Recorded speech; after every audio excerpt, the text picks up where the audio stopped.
everyone, Christina Lovisa here from Open Studio, and today I want to talk to you guys about something a little bit different. So normally we've been like making, and it occurred to me when I came into my studio today that I have a big mess, and so I kind of joked that wouldn't it be funny if we just cleaned on Open Studio today. And then the thought occurred to me also that tomorrow is, hi Alona, tomorrow is Waxing Wednesday, and we have a lot of viewers who do the mixed media part but haven't really got into the encaustic part. So now that things are starting to open up a little bit out there, I thought maybe what I would do is I would talk to you guys about the setup and the maintenance of an encaustic setup. So what do you need? What can you get away with? What can you start with? That sort of thing. So very soon, as in later this week, you're going to notice that as soon as our product arrives, I'll be back more into the combination of the wax and the mixed media. And the only reason I haven't up until this point is because of the COVID situation, my wax supply has been quite limited. But now I'm actually going to be supplying it, so I'm no longer going to be at the mercy of suppliers getting me my stuff, I suppose. Anyway, so I thought, why don't we talk today about wax and medium and what you need. And for those of you who are already well into the waxing, you think, yeah, that's okay. What we can also talk about is a little bit of the maintenance, because maintenance is something that it's not just about cleaning, it's about maintenance, and why you might want to consider getting into combining both encaustic and mixed media together. So a lot of you have heard me talk about chalk paints and all that stuff before encaustic, and once you get into the encaustic, so that'll be a whole separate thing, but once you get into the encaustic part, what do you need to start? So I'm going to show you, but not be limited to my crazy little setup here, because my crazy little setup is a bit more advanced than what a lot of you will need. So I'm going to actually take you guys on a little field trip, and we're going to go through the studio. I'm going to keep the camera on me, and we're going to go over to the encaustic cart, and the encaustic cart's going to show you what it is you need for a basic setup. So this is our student cart over here. I'll flip this camera around and I'll just pull out the basics. So the basic setup would be, oh, and we actually have somebody working in a little bit of encaustic today, so it's good because I can show you a lot more things. What you need basically is a pancake griddle. Hi, Meg. What you need is a pancake griddle, so nothing fancy. These are just commercial pancake griddles that you buy.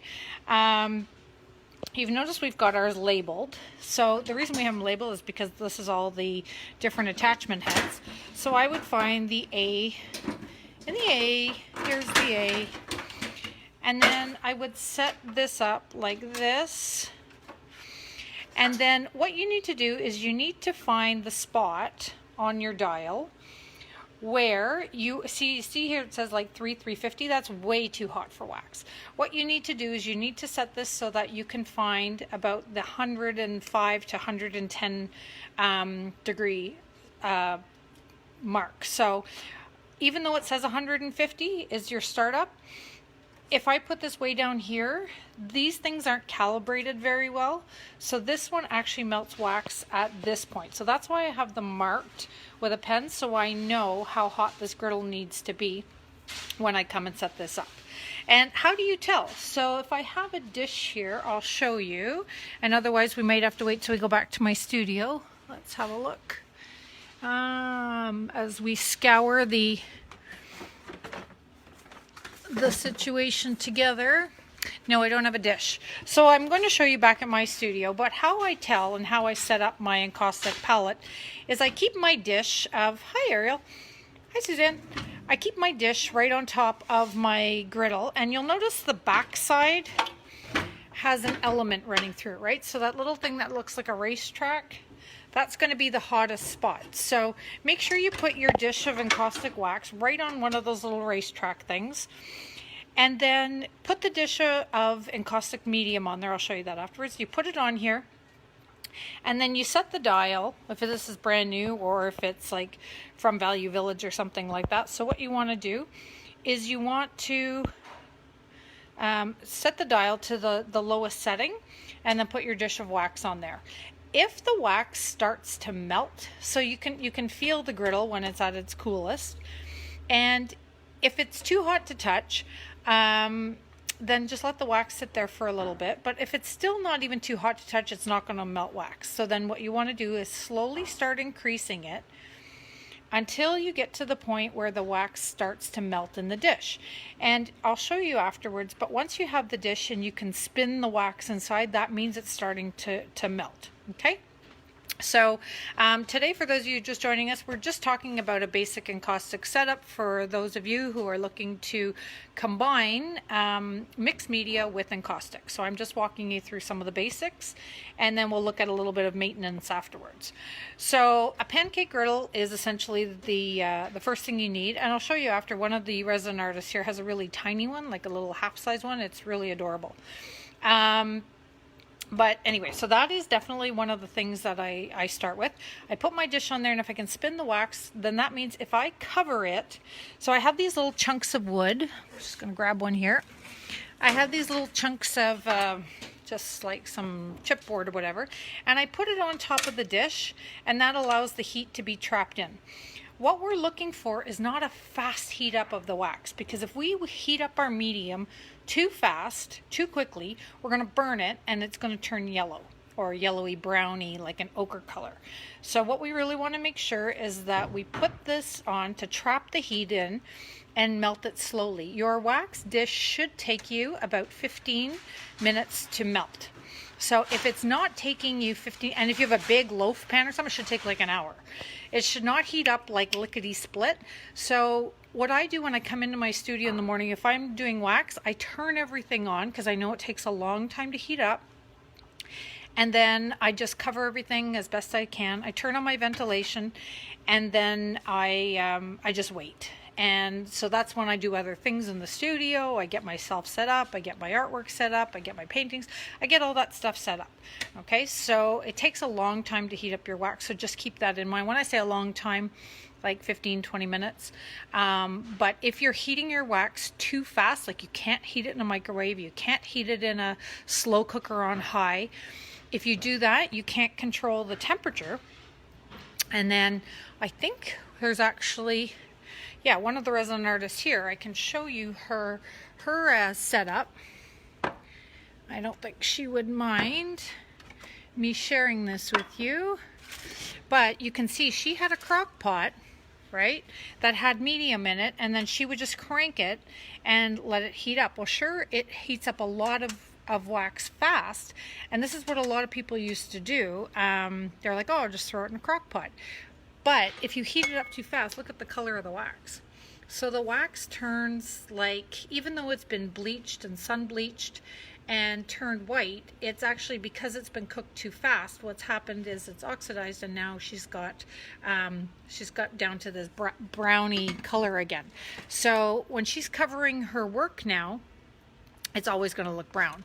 So this one is much better. So this is one of the little dippers. So the little dippers are these tiny little crock pots that are meant for keeping dip warm. So that would be for like a hot dip, you know what I'm talking about, like an artichoke dip or cheese dip or something like that. So they cycle. So they go up to like 120, I think, and then they turn off, and then they go back up, and then they turn off, and they cycle through this warm, cool temperature. So it's best to keep the lid on, because you can really or you have to keep the lid on to warm them up, or they'll never warm up fully. But it takes about, in here it takes about 45 minutes for this pot of wax to heat up. The nice part is you can see that it doesn't overheat, so it doesn't turn that ugly brown color that has happened with the oxidization of the other one. And so I think that's all I wanted to show you. So these ones are really great if you just want to heat your medium up directly. The bigger one, not so great because it winds up burning your wax. So let's turn this around again and keep going back over here. So the griddle is a little bit different because you don't need to actually plug in the whole, you don't have to heat up all your medium at one time. You can just have a little dish of it. The advantage to having a little dish of medium is that you can also make additional colors, and you can do monoprints and things like that on the other side of the griddle. So I used to, for teaching, I would use the little mini crock pots all the time because it kept the wax at the right temperature. The problem was, as my students used the wax and they would say, can you give me some more wax? I would have to heat the wax in a separate container and then ladle it in, because otherwise what would happen is when I would add a chunk of the solid medium, it would take like 45 minutes to heat up again. So, and the students needed it right then and there.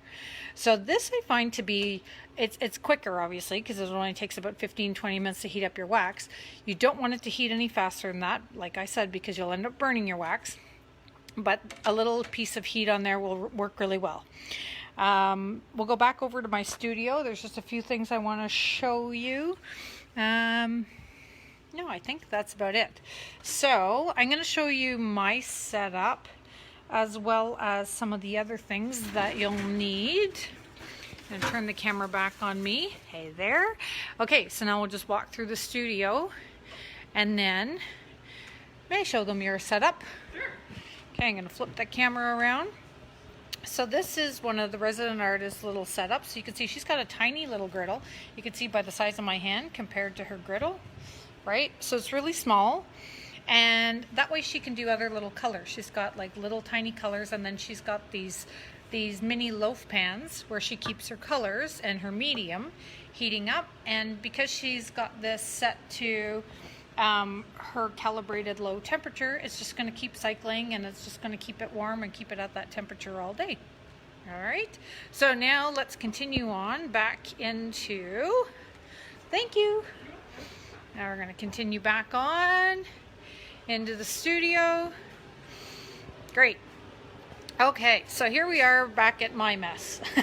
And I say I'm back at my mess because when I came in here and I said I really want to start teaching a little more about the encaustic portion of the Two Worlds Collide program, it dawned on me that my studio could use a lot of cleanup and a lot of work. So I thought, what a great opportunity to teach this from the ground up, right? So I'm going to put the,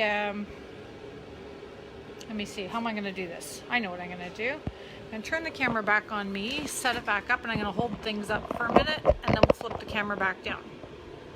All right, so what is encaustic medium? Let's start there. So encaustic medium is a mixture of beeswax, and you can get two different types of beeswax. You can get the sun-bleached beeswax, and you can also get the natural beeswax. The natural beeswax is that browny, yellowy color, and then the bleached beeswax is sun-bleached. So don't worry about it off-gassing any like bleach smell or anything like that as it heats up. It won't. It's just going to be entirely sun-bleached. So it's a long process of them heating it and running it through clear tubes in the sun and whatever. And I don't know if it's actually the sun or if they just use like UV lights or something like that. But anyway, they actually do sun bleach it, so it just strips the color out of it. But again, with a little bit of too much heat, then you throw that color back into it. It's all sciencey. So let's just avoid all that and just say that the best way to, in my opinion, the best way to get your clearest, most pure medium is to buy it already made. So, because everybody will try the route, if you're new to this, you will try the route of saving yourself some money by buying the damar resin, which is a tree sap. Okay, so this tree sap here is from a tree, an Indonesian tree, oh that's backwards for you guys, called the damar tree. It's from an Indonesian tree where the sap is very clear. You can see that. So this would be equivalent to like our pine trees and things that have the amber colored sap in them. This just has a tree sap that is very clear in nature and very light. So the problem with that is in with damar resin comes all the all the environmental stuff that you would expect running out of a tree, right? So there's bark, there's bugs, there's pollen, there's all kinds of stuff. So when you melt this with your wax, which is a bit of a process, I recommend you do a video if you watch a video if you're going to go through the length of this process, because it's not easy and it's kind of messy. So anyway, so if you are going to do this process, just know that this is very dirty afterwards, and you will get a lot of things floating in your wax. They do settle to the bottom, and there's ways you can deal with that, but I'm not going to talk about making medium, because myself, I just find it so much easier. It's more expensive, but it's much easier to actually just buy it ready-made. So, oh, hi, Lori. So yeah, I just find it so much easier to make it or to buy it ready-made. So I can't even show you any ready-made right now, believe it or not, because, or can I? Because I've been so low on inventory since this whole COVID thing. All right, no.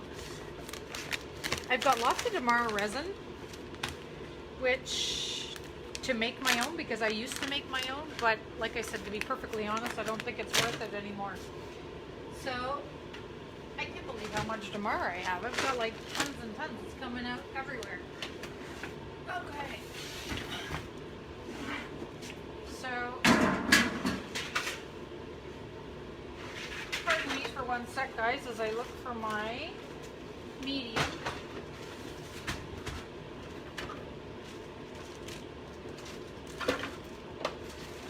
Alright, don't think I can find any medium right now, so I'll just show you some colored medium, and then you can get the idea. It just doesn't have color in it.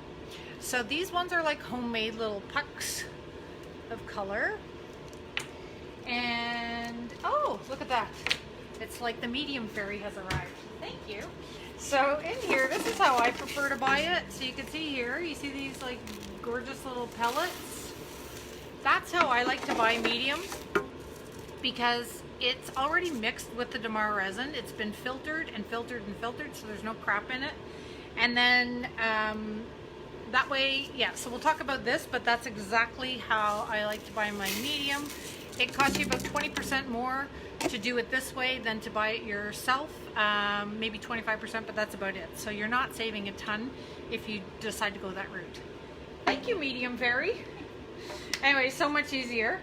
And then commercially, you can buy little color blocks and things like that. So you can also buy your medium, obviously, in chunk form rather than in or block form or whatever, however they're made. But the pellets is ideally how I like the medium, which is the clear. Okay, so that's all you guys are going to be worrying about buying at the beginning. It's just the clear, and then you can start to add little chunks of color and stuff like that. But we're not going to get into that today because that's far too much. So basic setup, remember you need one of two things. You need either a small little, let me grab it, out of sight guys for one sec. You need a pancake griddle, right? Or this is even like a skillet size one. So you need some kind of a griddle, or you need one of the little crock pot dippers. Don't get a big crock pot, get the little dipper one, which just keeps your medium warm, won't actually like boil it and do too many bad things to it. So this one here, the griddle that you'll buy, needs to be calibrated for temperature. So don't believe what it says on the dial, because these are not like, you know, you're not buying an Audi here, you're buying like, yeah. Anyway, so it's not fine-tuned, it's not calibrated. You have to do all that yourself to find the ideal temperature. The wax in a dish, which let me grab. The wax in a little dish, you just need to have a flat bottom dish. So we tend to find the little, these are the best, the little mini loaf pans, because they have a flat bottom. If you don't have a flat bottom, if it's, let's say it's, you know, the heat has caused it to bow, or, and then it would just spin like a top, or I'll show you this one. So let's say you were going to try something like this, it's got this raised area. It's not going to sit flat. It needs to make absolute flat contact like that with your griddle, okay? Then you seat it, you put your medium in here, and then you seat it right on the griddle on where the track is, okay? So the track is where your heating element is, and you seat it right on there, and then you wait, you put at the lowest setting possible, and then you wait about 5 minutes, then you put your finger inside the wax, and if you can move it, because it will be solid, right, or it'll be little pebbles. If it's little pebbles and you can look around, you can see the edges melting, but if it's solid, you should be able to wiggle it as it starts to melt from the bottom. That might be a good temperature. So once it starts to melt, what I do is I take a little chunk of wood and I put it on top. So that keeps the heat in and it helps it to melt quicker, because the air, your atmospheric air, right, will cool that down as well from the top, and it'll take a lot longer to heat up. So always keep it covered. And everyone will always ask about ventilation, and rightfully so, you should. So I'm not here to tell you don't need ventilation. When you are learning to calibrate your griddle, absolutely you should just do it outside. Just do it in the garage, or if you really can't, if it's winter time, do it by a window, and if you can set up a fan in your window to vent out, just crack open the window a little bit and have a fan blowing out. Now that's going to draw all the heat and take it away, so this is even more important to keep the top heat covered up, because you want to keep what little heat is in there going in there to stay inside. You don't want to crank up the heat because that'll burn your wax, right? So now here's the thing. People will always ask, is encaustic carcinogenic? Because you'll hear this all the time. It's very toxic, it's carcinogenic. If it's burning and smoking, technically anything that is producing smoke is carcinogenic, okay? Just so you know that. So even if you buy a candle and the candle is like, the wick is bad or something, and your candle is smoking like crazy, that is considered carcinogenic. So it's not that encaustic is anything more than a situation that you have to monitor closely, because you can't have it burning, right, and causing carcinogenic fumes for you to be breathing. So ventilation is important. We have the studio well ventilated, but we do that because there's like 4 of us who do encaustic in the studio, and we can just be developing a lot of fumes and things together, but we also teach here. And we can't guarantee that the students aren't going to get frustrated while waiting for their wax to melt, that they're not just going to go ahead and turn up the dial or something. I mean, that's intuitive, right? You think, okay, not enough heat, turn up the dial, but that's what causes fumes. So, so do you need ventilation? If you can be by a window, ideal. What I would do in my house sometimes, if it was winter time, we have a fan over our stove, so I would put a piece of plywood over my stove, and then I would set up my griddle and all that, and then turn on the fan. So it was venting out, and then that way I was able to calibrate all my griddles and things like that to make sure that I wasn't burning anything, because that's like 9/10 of this whole thing, right? And being safe is making sure you're not burning your wax.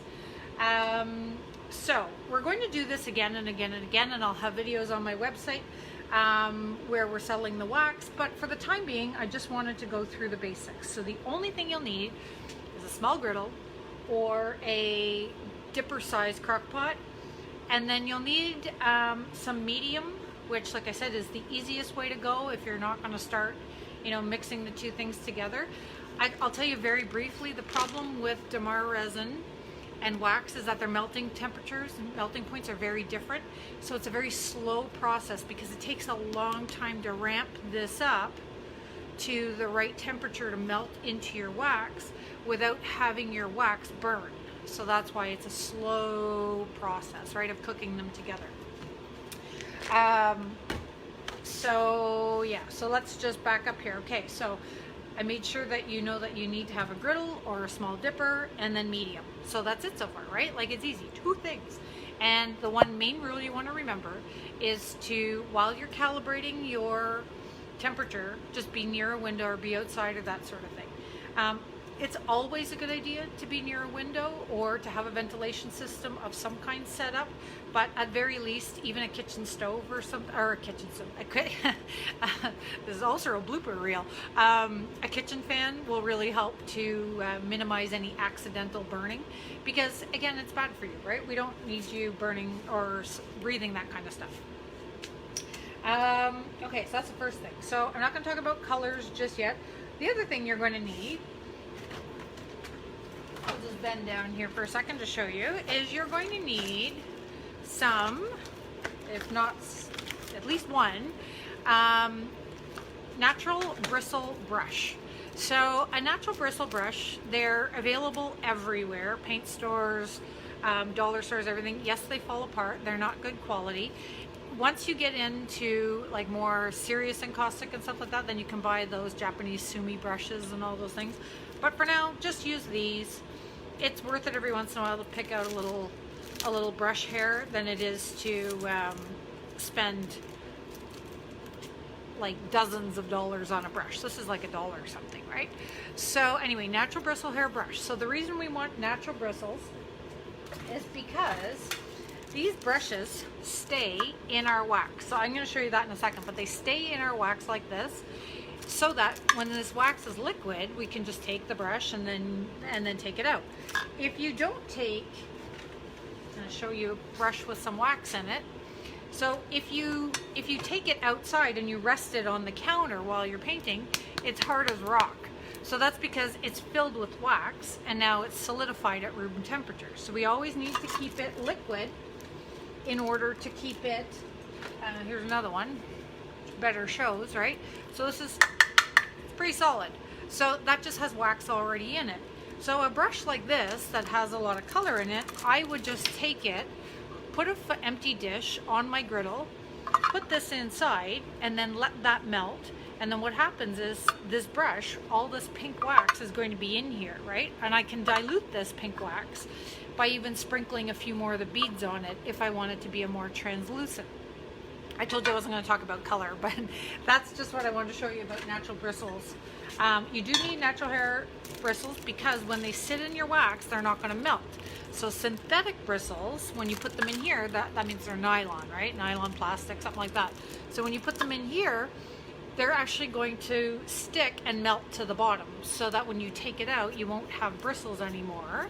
You'll just have a clump of melted plastic. So that's why we go for natural bristle brushes.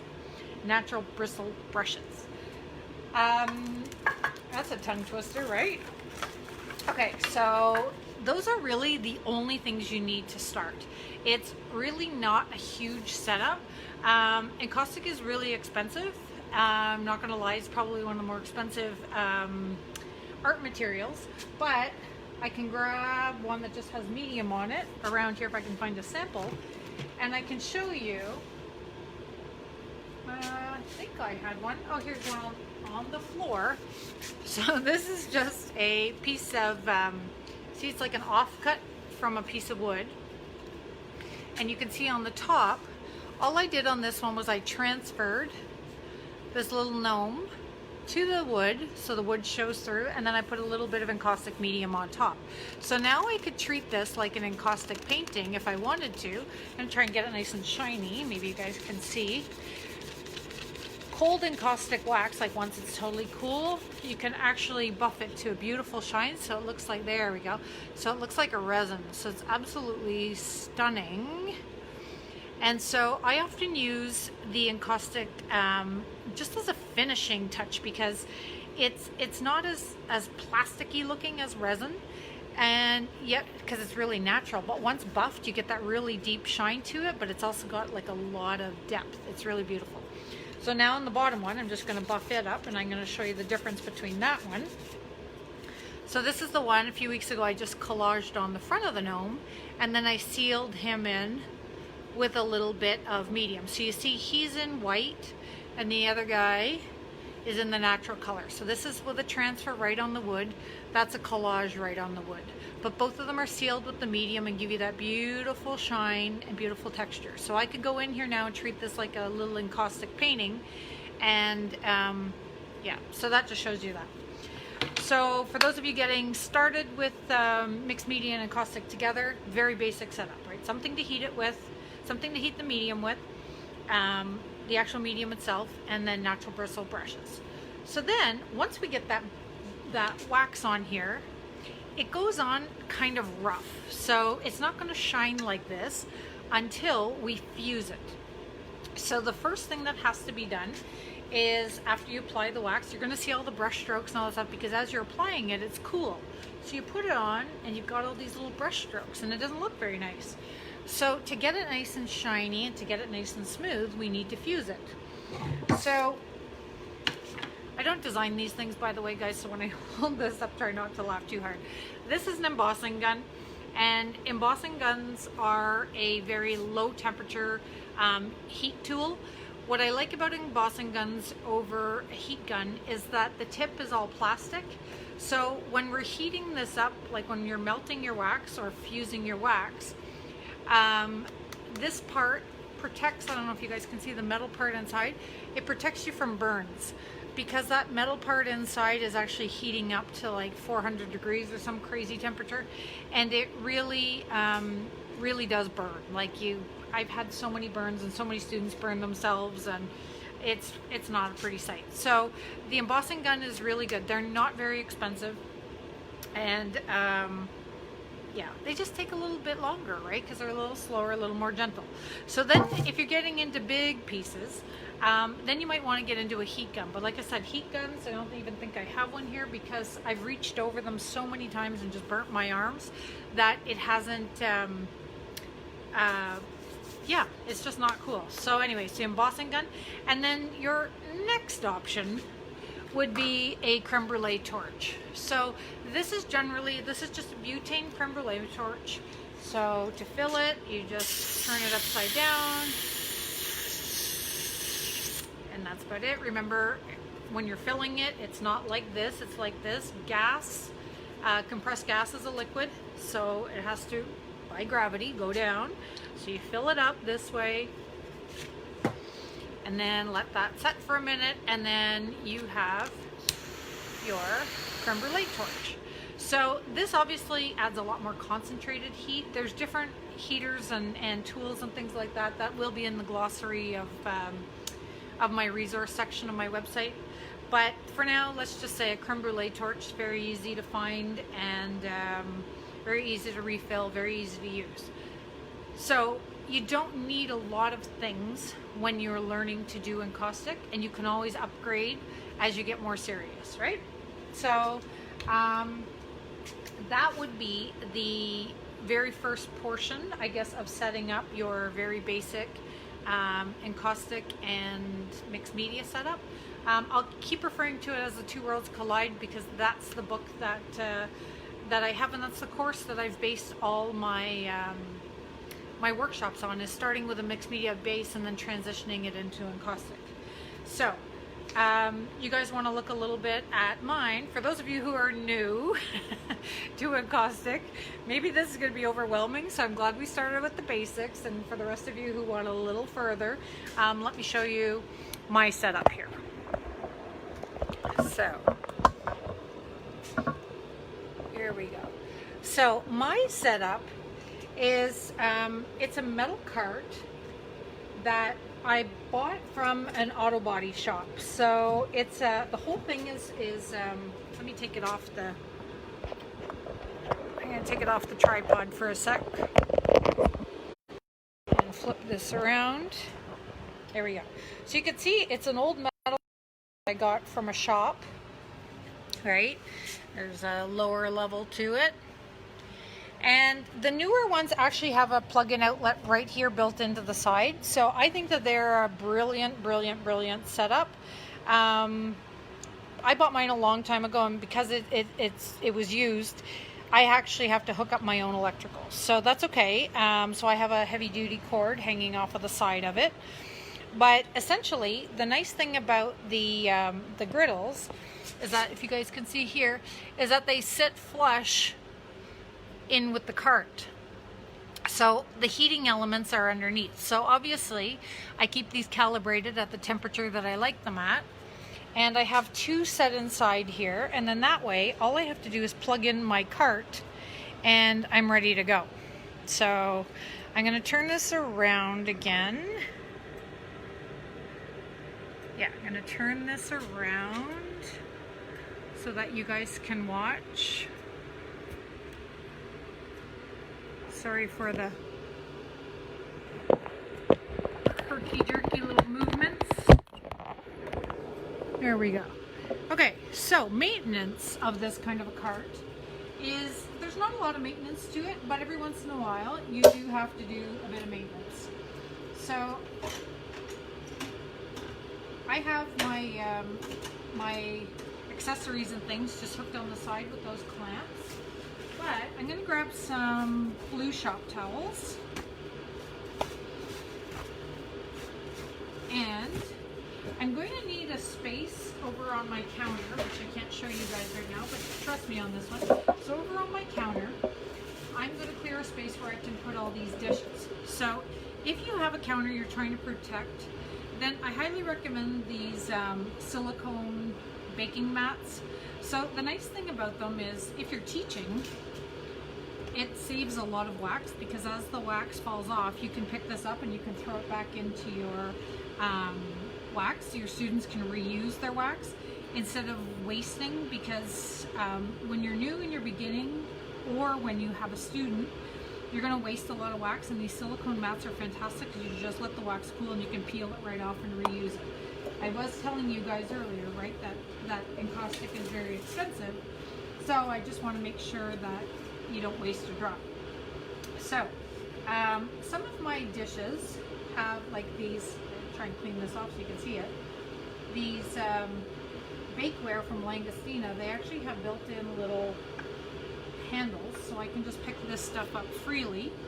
Now what I want to do with this though is I want to wipe the bottom of it with a blue shop towel, and you can see I'm cleaning off the bottom, and now I'm going to rest it on the side, and I'm just going to keep moving all my dishes one by one. So if you guys are just tuning in now, this is the maintenance of an encaustic setup. So it's not the basic setup, so don't worry if you're thinking you may want to get into a little bit of medium here and there. This is not the basic setup. This is a bit more advanced setup, but you can see that there is a bit of maintenance required. So for those of you who are a little more advanced with your setup, you might consider things like a metal cart. The metal carts, like I said, come from like Princess Auto and places like that have them. They're a metal shop cart, and the new ones, like I said, have the actual electrical built right into the side, so you can just plug your griddles right in. Before you recess them, you want to calibrate your temperatures to make sure that they're at the temperature you like them. I have my ventilation right nearby, so I'm super lucky because I have it here just on a flex tube. So no matter where I move my cart, I just move my ventilation to be right near it. And all I'm doing is picking up the dishes one by one, because they are hot, right? So I'm picking them up with one of my blue shop towels, and I'm just cleaning off the bottom with the other shop towel. So alternatively, you could just have oven mitts and then clean it off with your paper towel. But I'm not ever that organized that I think about buying oven mitts. So I just use 2 shop towels, get the job done.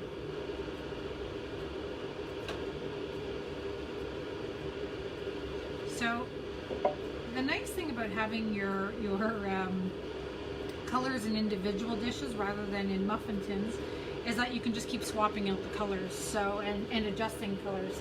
So when I bring in when I stir my color and I see what it is, and I'm like, oh, that's a gray, but I'd rather make that a blue gray, I can just add a bit of blue. I don't actually need to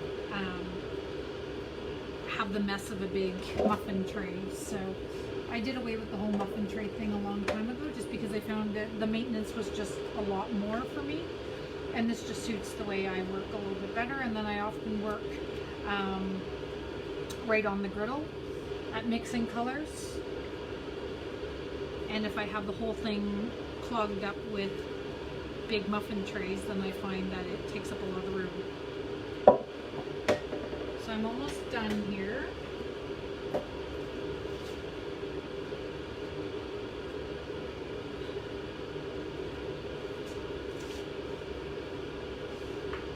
Okay, last one. There we go. Okay, so now I'm going to leave this one loaded up for a minute. But now you can see I can take that blue shop towel,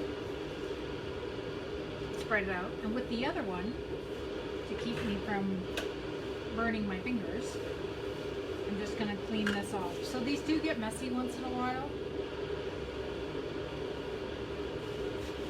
There we go. And while I have all my pieces off, what I will also do is I'll go and I'll grab my temperature gauge and I'll put my little temperature sitter on here, and I'll make sure that my temperature is still ideal. If not, then what I need to do is cool the whole thing down and lift up this and adjust the temperature, because remember it's recessed within this plate. The nice thing about having, well, there's lots of nice things, but one of the nice benefits about having it recessed is that you're very unlikely to burn yourself on the sides, which when the whole thing is exposed, because we have to raise up, we tend to get like little burns on our arms and things like that from reaching up. Because this is level with the tabletop, we're not likely to have any issues. So I've got a little something stuck there. I'm not sure what that is, but I'm going to grab a little blade, scrape it off.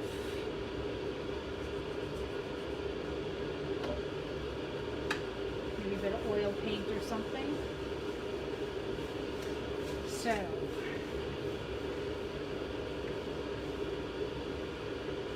there, so I have one, yeah, both of these are R&F pellets, the anodized aluminum. This is a small, this is a large.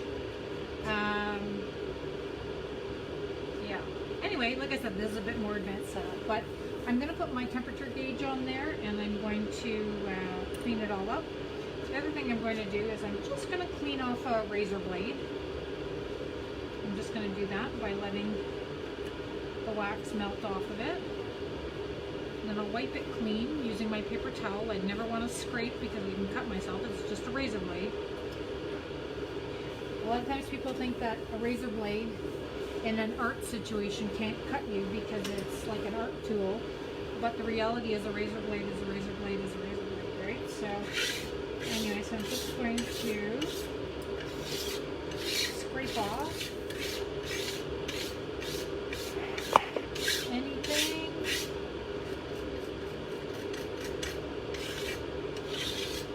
It's all good. Excellent. And then now I'm going to throw these paper towels out and calibrate this for temperature. And then now that I've already cleaned off the bottom of all my dishes, I can go ahead and just put them back. So I can pull out new colors. I always keep a brush actually right inside. And I also try to keep my colors side by side, and I try to keep my whites and my creams separate. The reason for that is if I put my white here, okay, so watch this. If I have all my other colors here and my white is here, and I pick this up and it's a liquid, none of these, that's how fast these solidify, by the way. If I were to drag this over here so I could paint, what's going to happen is I'm going to drip into my white. So I always put my white furthest away, and any of my light colors. And I try to keep similar palettes together, and I keep my dark and like gray colors and all that really far away. There we go. So you can see the round ones don't fit as nicely as the little loaf pans. I'm not as big a fan of the round ones anymore.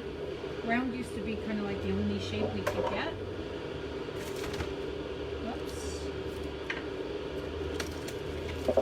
Just hit my ventilation tube, but that's okay. So The other thing I wanted to point out when you have a more organized setup is my new favorite tool, or one of my new favorite tools, are these little pastry brushes. So these are called a 1/2-inch pastry brush, and they're really cheap. They're available at kitchen stores or online, I imagine. And they're great for little dabs of color and things like that, and also for mixing your colors. So that, guys, concludes maintenance and setup of an encaustic situation. Whoops, that's going to have you going backwards. So I'm going to take this out for a moment and let's go freeform. There we go. There we go. All right, so I'm going to turn this around and sign off. Thanks, guys, for watching. And yeah, so I'll put a lot of this stuff online, but I just wanted to go over that today so that we're ready tomorrow for Waxing Wednesday. Thank you for watching. Bye-bye.